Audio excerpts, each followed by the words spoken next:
Myth of history में आपका स्वागत है।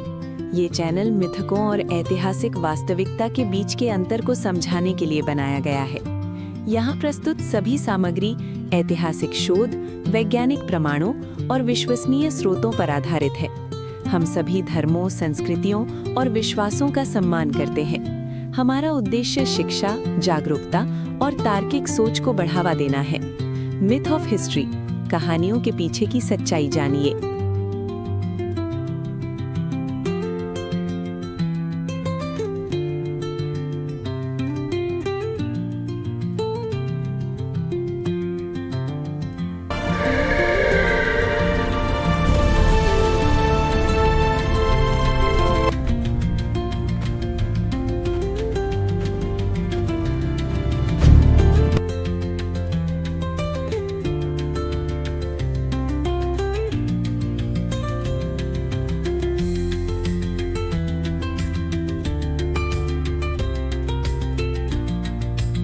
चलिए आज चलते हैं एक बहुत ही लंबे सफर पर, करीब 70 लाख साल लंबे।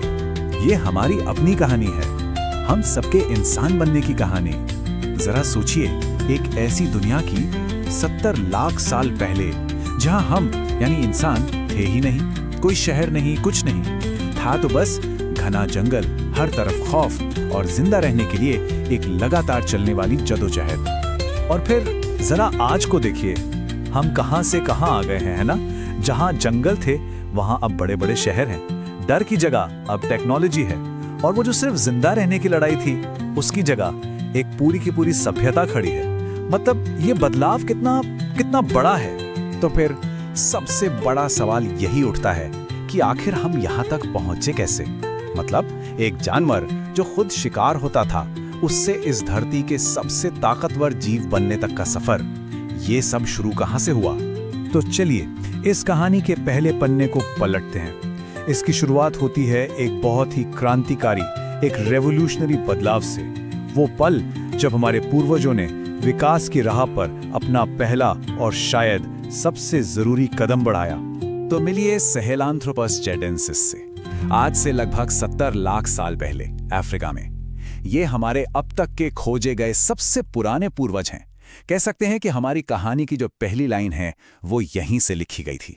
अब देखिए, इनका दिमाग तो बहुत छोटा था, लेकिन इनकी खोपड़ी की बनावट एक बहुत बड़े राज से पर्दा उठाती है। और वो राज ये था कि ये सीधा चलने की कोशिश कर रहे थे। जी हाँ, 2 पैरों पर चलना। सुनने में ये छोटी बात लगे, लेकिन यही वो पहला कदम था जिसने आगे चलकर सब कुछ बदल देना था। अब कहानी को थोड़ा और आगे बढ़ाते हैं। लाखों साल बाद अब एंट्री होती है ऑस्ट्रेलोपिथेकस एफारेंसिस की। अच्छा, इनको हम ज्यादातर लूसी के नाम से जानते हैं, जो एक बहुत ही मशहूर फॉसिल यानी जीवाश्म है। ये लोग करीब 30 से 40 लाख साल पहले धरती पर थे। तो लूसी की जो प्रजाति थी वो अब पूरी तरह से अपने 2 पैरों पर चलने लगी थी। और ये कोई मामूली बात नहीं थी, बिल्कुल नहीं। इसका मतलब था कि अब हाथ आजाद हो गए थे। सोचिए, आजाद हाथ, औजार पकड़ने के लिए, खाना उठाने के लिए और अपने आसपास की दुनिया को एक नए ढंग से महसूस करने के लिए। बस इसी एक बदलाव ने हमारे विकास की पूरी दिशा ही मोड़ दी। और जब हाथ आजाद हुए तो दिमाग के विकास का रास्ता भी खुल गया। अब हमारी कहानी एक ऐसे मोड़ पर आ पहुंची है जहां पहली बार इंटेलिजेंस यानी बुद्धिमत्ता का जन्म होने वाला था, और उसके साथ ही जन्म होने वाला था टेक्नोलॉजी का। तो मिलिए होमो हैबिलिस से। इनको एक और नाम से भी जाना जाता है, द टूल मेकर, यानी औजार बनाने वाला। और बस यही वो पल था जब इंटेलिजेंस ने सच में रफ्तार पकड़नी शुरू कर दी। पता है, इनके दिमाग का साइज बढ़कर करीब 700 सीसी हो गया था। ये अपने पुरखों के मुकाबले लगभग डबल था। मतलब दिमाग के साइज में ये एक जबरदस्त और बहुत ही जरूरी छलांग थी। और बस यहीं से हमारी यानी इंसान के विकास की कहानी ने एक ऐसा मोड़ लिया जो सब कुछ तय करने वाला था। अब सीन में एंट्री होती है होमो इरेक्टस की, और इन्होंने 2 ऐसे कमाल के काम किए जो गेम चेंजर साबित हुए। पहला, आग पर काबू पाना, और दूसरा, पहली बार अफ्रीका से बाहर निकलकर पूरी दुनिया में फैलना शुरू करना। जरा सोचिए, आग ने क्या कुछ नहीं बदला होगा। खाना अब पकने लगा, जिससे उसे पचाना आसान हो गया और शरीर को ज्यादा एनर्जी मिलने लगी। और इसी एक्स्ट्रा एनर्जी ने हमारे दिमाग को और तेजी से बढ़ने में मदद की। रात को आग मतलब जंगली जानवरों से सुरक्षा, और शायद सबसे जरूरी बात, आग के चारों ओर बैठना। ये हमारी पहली सोशल गैदरिंग बन गई, जहां लोग एक दूसरे से बात करते होंगे, अपनी कहानियां सुनाते होंगे। तो देखिए, अब तक की जो हमारी कहानी थी वो ज्यादातर शरीर, दो पैरों पर चलने और औजारों के बारे में थी। लेकिन अब हम उस मोड़ पर पहुंच रहे हैं जहां असल में इंसानियत का जन्म हुआ, यानी कल्चर, बिलीफ और नए नए आइडियाज की दुनिया। ये हैं नियांडरथल, हमारे सबसे करीबी रिश्तेदार जो अब इस दुनिया में नहीं हैं। ये ठंडे मौसम में जीने के उस्ताद थे। इनके पास सिर्फ बेहतर औजार ही नहीं थे, बल्कि इनके अंदर एक तरह का कल्चर, एक संस्कृति भी पनप रही थी। और फिर हमें एक ऐसा सबूत मिलता है जो सच में हैरान कर देता है। ये लोग अपने मुर्दों को दफनाते थे। अब ये सिर्फ एक काम नहीं था, ये एक इशारा था भावनाओं का, यादों का, और शायद मौत के बाद भी किसी चीज में यकीन करने का पहला धुंधला सा सबूत। और फिर लाखों साल की इस लंबी कहानी के स्टेज पर आखिरकार हमारी एंट्री होती है। होमो सेपियंस, मतलब हम और आप, कहानी सुनाने वाले, कला बनाने वाले और इस आज की दुनिया को गढ़ने वाले।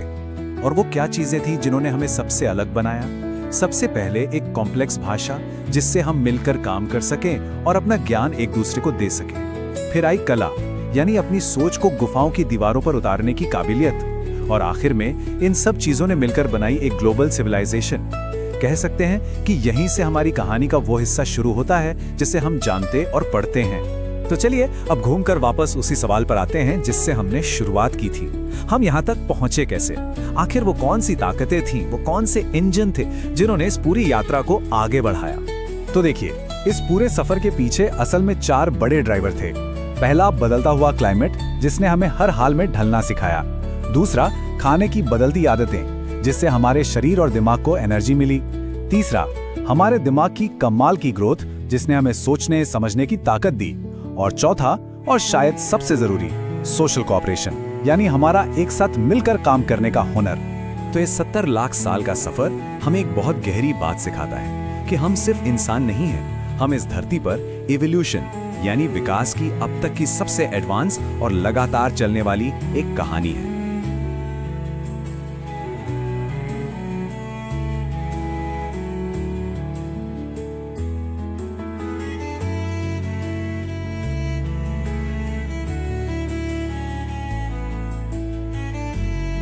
तो ये थी उस कहानी के पीछे की सच्चाई। मिथ ऑफ हिस्ट्री पर हमारा प्रयास है मिथकों और इतिहास के बीच के अंतर को समझाना और आपको प्रमाणों पर आधारित जानकारी देना।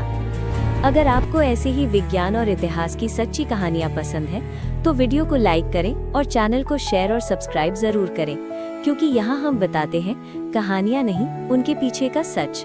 अगली वीडियो में मिलते हैं एक और रहस्य और एक नई सच्चाई के साथ। मिथ ऑफ हिस्ट्री यानी कहानियों के पीछे की सच्चाई।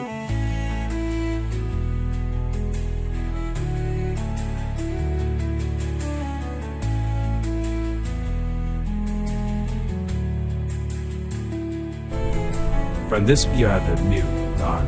Let this inspire our shared future.